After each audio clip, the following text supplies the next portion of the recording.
Hello, class. It's been a little while since we've done our last video lecture. We did an intro to World War One video lecture way back when. So today, our prime focus is on the U.S. entering World War One and the impact that the United States had once they entered World War One. Now, if we can remember way back when, World War One is going to start in the summer of 1914. It's not going to be until the spring of 1917 that the United States actually gets involved officially with World War One. And when they do get involved, of course, they are going to join the Allied power side.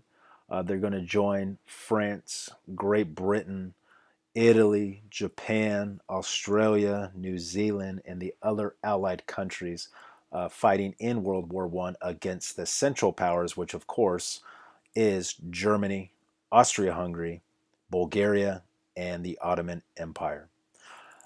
So it's really important, guys, that everyone takes really good notes for this. Once again, you're going to be having a quiz on the U.S. entering World War One and their impact once they do enter the war. So it's really important that everyone takes really good notes. It's nice and neat, organized. So from here, we're going to go ahead and do a little bit of background info, stuff that was going on before the United States enters the war. So it's really important to understand the concept of unrestricted submarine warfare. Now, the German U-boats, which is what you see in the top right corner, is also known as the submarines. And unrestricted submarine warfare is something that the Germans are going to introduce in World War One. And what ends up happening is that, of course, we should already know that Great Britain and Germany are enemies and they're fighting against each other. And really, the body of water that separates the two, if you guys are looking at the map, is the North Sea. So Great Britain is going to set up a blockade against Germany in the North Sea. Now, hopefully, we remember what a blockade is. A blockade is like a barrier. It does not allow anything to go into that country or to leave that country. Now, of course, the Germans are going to look at this blockade as a way to starve them if they can't get food, if they can't get goods. And that area in which they set up the blockade is going to be known as the war zone. So if you're looking at the map, that North Sea, the water that separates Great Britain from Germany, that is going to be known as the war zone. And this is really where all of the unrestricted submarine warfare is going to take place. And of course, the blockade was set up by Great Britain had one purpose. It was to weaken Germany. It was to neglect them from certain goods. If it was from food, it was to get them to the point where they became very, very weak. And at that point, Great Britain and the other Allied forces would be able to go into Germany and take over and defeat Germany, forcing them to surrender because they were so weak. But it didn't end up turning out that way. And of course, the war is going to go on for 4 very long years. And as a result of Great Britain's blockade, Germany is going to set up a blockade of their own. But they are going to go by their own rules, I guess we can say. They're going to play the game a little bit differently. And what unrestricted submarine warfare was that the German U-boats or the submarines would fire on any ship, if it was an Allied ship or if it was a neutral ship, which means, of course, not on either side. They would fire on the ship without warning, sinking that ship. And once again, this would take place in the war zone, in the North Sea and the areas surrounding Great Britain, because we already know, or we should know, Great Britain is a large, large island. And if you're Germany and you set up a blockade, you're pretty smart because since Great Britain is a large island, Great Britain depends on lots of imports, and hopefully we remember what an import good is. Imports are goods that come into a country. Export goods are goods that leave a country. So if Germany sets up a blockade around Great Britain, completely surrounding Great Britain, their whole goal is to not allow any goods to get into Britain or any goods to leave Britain. Now, of course, the goods that are coming into Britain, those are goods or necessities that Great Britain will need in order to survive. Now, at some point, if they don't have those goods, they become very, very weak, just like what I talked about before with what Great Britain was trying to do with Germany. But also, the goods that are being exported or being sent out of Great Britain, if those goods are no longer being sent out of Britain, Great Britain will lose a great deal of money because that's a business. They make certain goods in Britain and they send them out selling them. But if they can't sell them out and the German U-boats are sinking any ship that are carrying these goods, it's going to cripple the economy of Great Britain, and that will be really, really bad because once again, they become very weak. And at that point, Germany will be able to go in, invade the mainland, and take over and conquer Great Britain.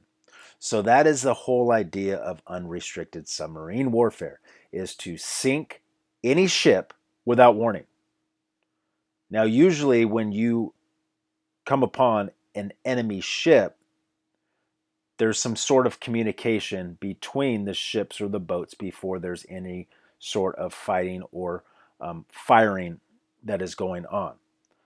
But not in this case with the Germans. They would just do it without warning. And hopefully, guys, if you're looking at the top right corner, you're looking at what the submarine looks like. It was very difficult, if not impossible, for any ship to detect the submarine or the German U-boat. So it was almost impossible for a ship to know that German U-boats were near them and they had no chance. And without warning, these ships would be sank and everyone on board usually would die. So that is very important for us to understand unrestricted submarine warfare, the significance of it, and why Germany was performing this, especially against Great Britain in the North Sea. Once again, trying to make Great Britain very weak, weak enough for them to invade. So with that being said, this event, which is the sinking of the Lusitania is a name of the ship that you guys see on this slide. And this was a British merchant ship that was sank by the Germans on May 7th, 1915, off the coast of Ireland. Now, guys, this is really important to understand. It was a British merchant ship, which means the big ship that you guys see on the screen was carrying lots and lots of goods. Now, the Germans said that the goods that were on this boat or ship were weapons, ammunition, stuff that the British were going to use against the Germans, so that was their justification. But the problem is when the Germans fired on the Lusitania and they sank the Lusitania, there was almost 1,200 people that died. And out of the 1,198 people that died, 128 of those people were actually American citizens. So now at this point, even though we are not fighting in 1915, we are directly being impacted by what is happening in Europe and World War I. Because at this point, 128 of our U.S. citizens were on the Lusitania. It was fired upon, it was sank, and they died. So now we are directly involved, or impacted, I should say. The United States reacted to this in a couple ways. President Woodrow Wilson, who's the president at the time of the United States, he demands Germany to stop practicing unrestricted submarine warfare. He tells them, you continue to do this, there will be a consequence. I know this is not on the slide, but you guys need to add this. Right after he sends this warning to Germany, Germany sinks another 3 American ships. Okay? So Woodrow Wilson sends a warning to Germany, and it's almost like they laugh in Woodrow Wilson's face, and they fire upon 3 more U.S. ships, sinking them. So as a result of this, President Woodrow Wilson of the United States refused to ask permission from Congress to declare war. Even though he's threatening Germany, he does not want to go to war. He does not want to be involved.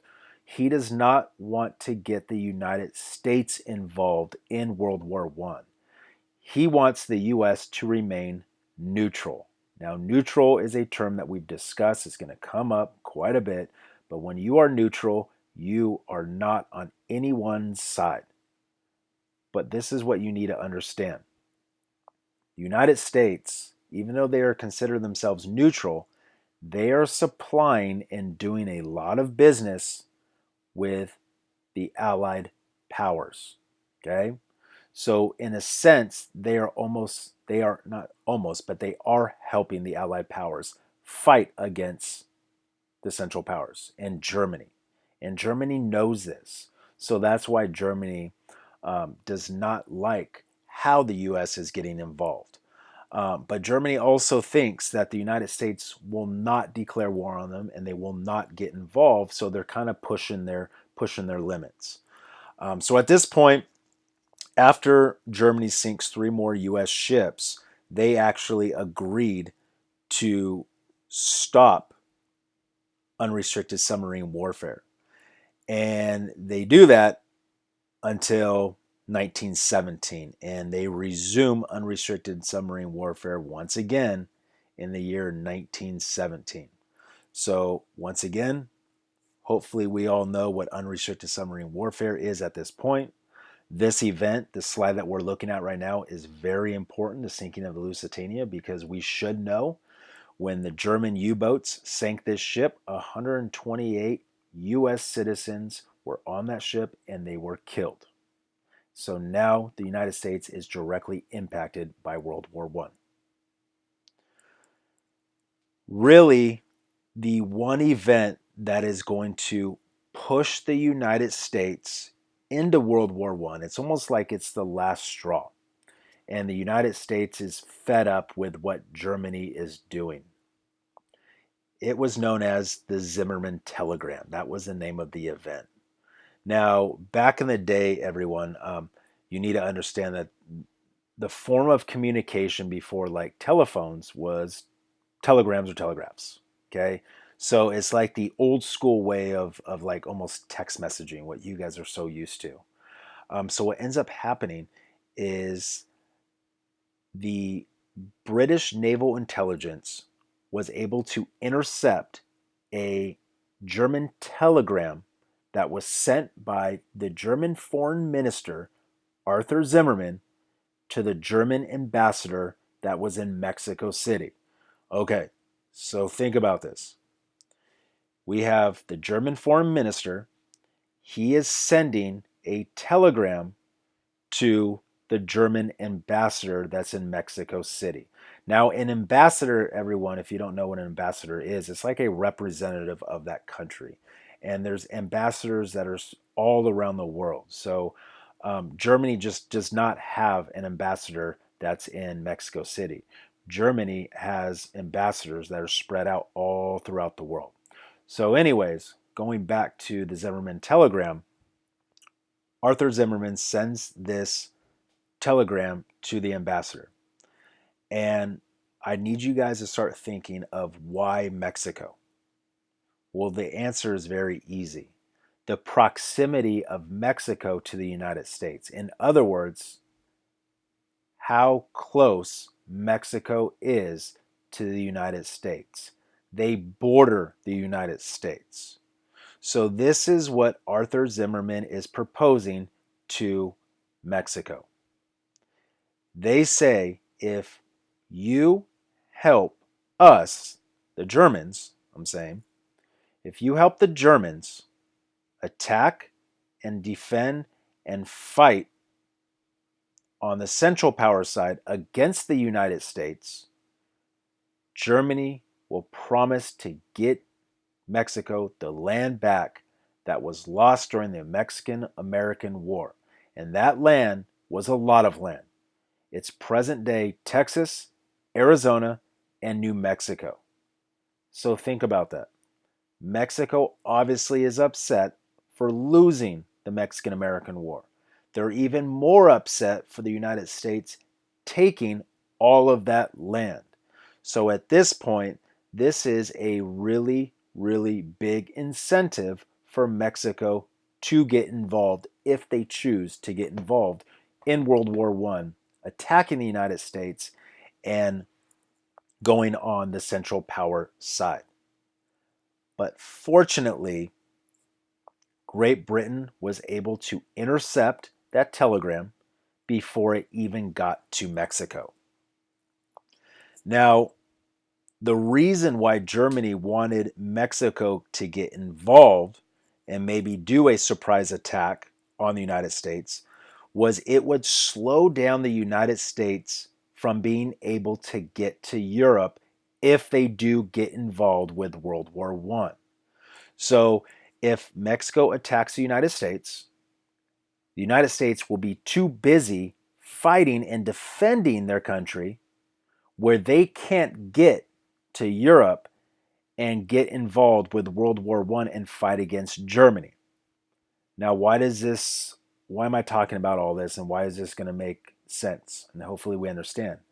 If the United States cannot get to Europe, they cannot help Britain or France, which means Germany will be able to go in and invade Great Britain before the United States can get there, and they will be able to win the war, most likely. That's at least what they're thinking in their head.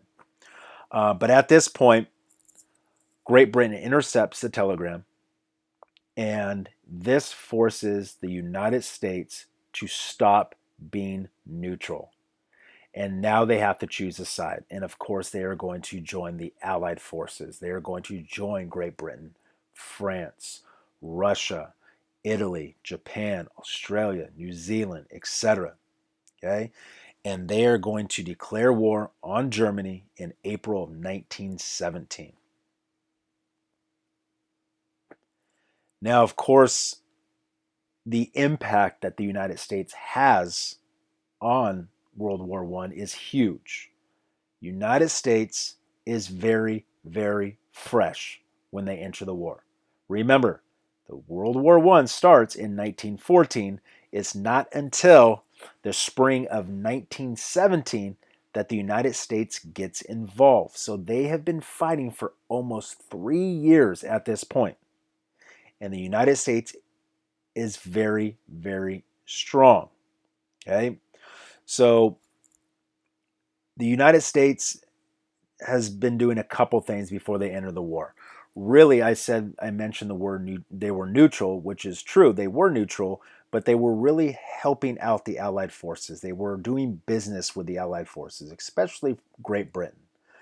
They were acting as if they were like Great Britain's personal bank, and they were giving loans to Great Britain. They were supplying the Allied forces with money and supplies and ammo and weapons and stuff that would allow them to fight against the Central Powers. And this was all going on before the war. So of course, when the United States enters the war, they're going to enter on the Allied forces side.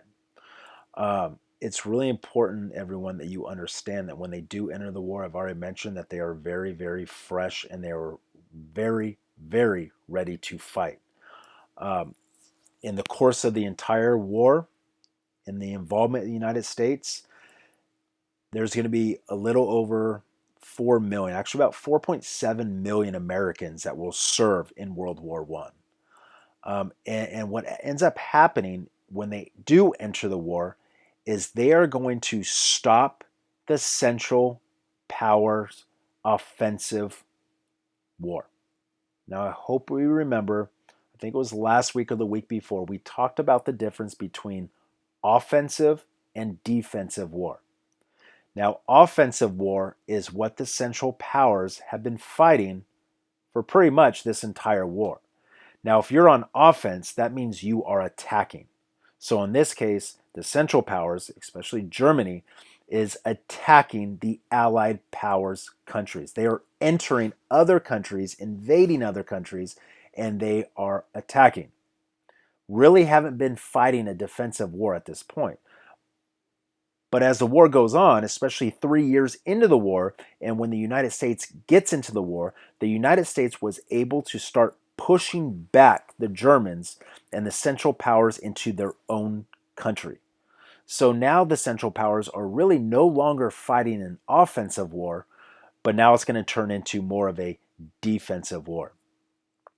So it's really important that we also understand, and this picture that you're looking at on this slide should look familiar because we covered this last week when we talked about propaganda. Everyone was involved in the United States with winning the war, not just the people or the males that were fighting in the war and serving in the war. Everyone. It took everyone to win this war. When I say everyone, I'm referring to also women, females. So, talked about this before. This should be a review from last week. But when the guys were off fighting in Europe, women, they took on a new role. They stepped out of the house and they actually took on the role of working and working in the factories, doing everything they possibly can to contribute and to help win this war. And by contributing and helping to win this war, they're going to work in factories to manufacture ammunition, weapons, uniforms, anything whatsoever. And that's known as total war. It's when every single person contributes to the U.S. winning the war. So it's really important that we understand um, why the United States gets involved with World War I, because in the very beginning, they wanted nothing to do with fighting. The United States was doing just fine. They were very prosperous. They were very wealthy. They were the number one superpower, really, in the world. They were very wealthy and powerful, and they were neutral. They did not want to get involved with what was going on across the Atlantic Ocean in Europe. But of course, from the things that I've mentioned, like the unrestricted submarine warfare, like the sinking of the Lusitania, like the Zimmerman telegram, all that stuff contributed to the United States entering World War I on the Allied power side and eventually pushing into Germany and forcing Germany to surrender, with World War I ending and the Allied powers winning the war and the Central Powers losing the war. That's going to go ahead and conclude today's video lecture. At any point, please rewind. And if you have any questions, please ask.